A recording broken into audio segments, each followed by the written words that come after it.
You may want to start the new year with a new hobby. How about cross stitch?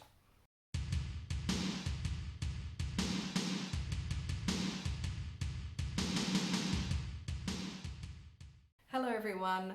I started Threefold Designs about 15 years ago with cross stitch kits, and although I don't do that anymore because I became obsessed with weaving, I still have my patterns on my website, so the link will be in the description box down below.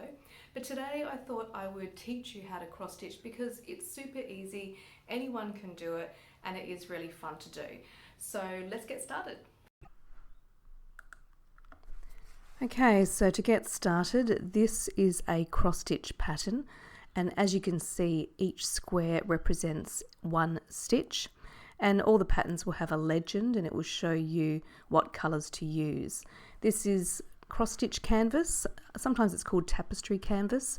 Some kits come with Aida cloth, which is very fine, but I prefer to use this canvas as it's nice and chunky and it's very stable. Now this wool is from the Australian Tapestry Workshop. This is what comes with my kits, but with my patterns I also give you the option to use DMC thread. And the needle I use has quite a big eye and it is quite blunt, as you can see, and it's quite easy to thread. So I just double over the thread and put it through the eye, double it over, match up the ends, and that's how I start threading the needle.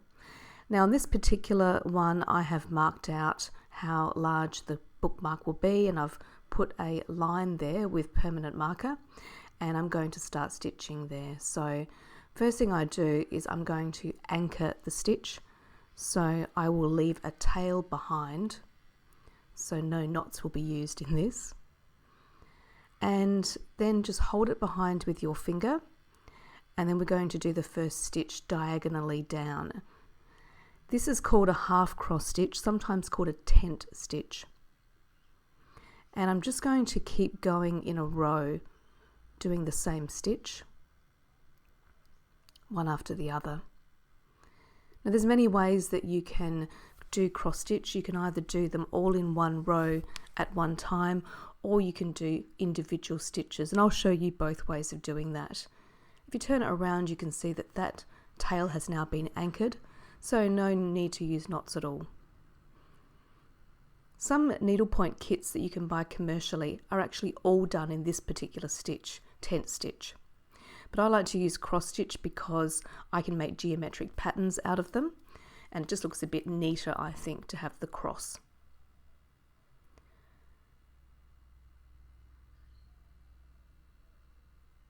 Okay, continuing with the tent stitch, and we're going to be doing a cross soon. The end there can be a little bit tricky to get caught up in the wool, so it's good sometimes to put some tape on the sides of the canvas. Now to make the cross, we're just going to go diagonally back the other way. It doesn't matter what way you start, as long as you keep the stitches all going in the same direction. That's the most important thing. So you've just made the cross. I know I'm using black thread here, which is not very helpful, but hopefully you can see that they are now cross stitches. So I'm just going to finish off this row. And after I'm finished this row, I am going to do a few single cross stitches just so that you can see how to do that when they're not in a row.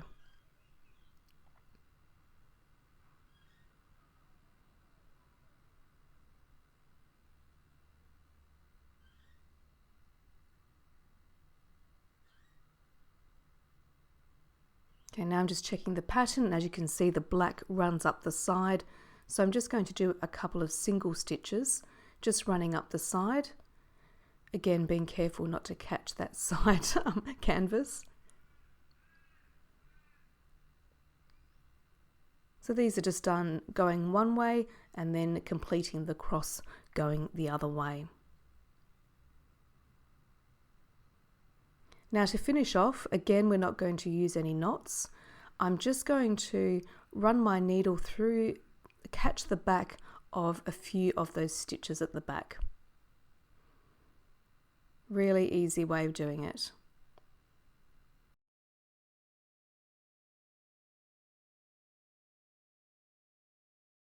Next I'm going to change colour, so I'm just going to do the same process. I just threaded up the green wool, and now I'm just going to go and do some of the background in the pattern. That's the white part. The green may be a little bit easier to see, hopefully. So again, the same as I was doing with the black, I'm just going to do a short row of the half cross stitch, the 10th stitch.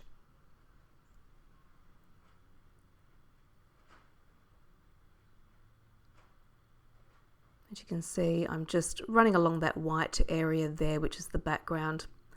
Normally when I'm doing a cross stitch, I actually do all the main pattern pieces first. So in this instance, I would do all that black leopard print first, and then I can go and fill in all the colour in the background later. But it's completely up to you how you manage your pattern. It's more just personal preference. Now I'm just going back the other way to complete the cross stitch. And as you can see, when you're doing a cross stitch with this chunky canvas, the whole canvas has been covered by the wool, which is the reason why I like to use this canvas. When you're using Aida cloth, a lot of patterns tend to keep a lot of the background completely stitch free, so there's a lot of white showing, whereas I prefer every part of my cross stitch to be completely covered in the colours.